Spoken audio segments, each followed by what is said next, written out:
অর্থাৎ সব মিলিয়ে এখনো পর্যন্ত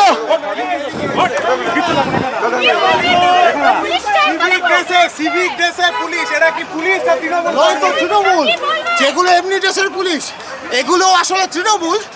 বাইরে এই পরে আছে, বাইরে এই পরে আছে, আর ভেতরে সব তৃণমূলের স্যান্ডো গেঞ্জি পরে। মহিলাদেরকে পুলিশ মারধর করেছে। এর থেকে ভালো কিছু এই রাজ্যের পুলিশের কাছ থেকে আশা করা যায় না।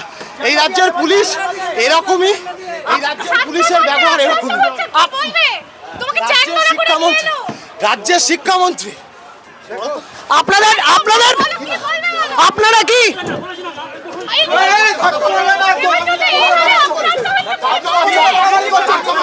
অর্থাৎ সব মিলিয়ে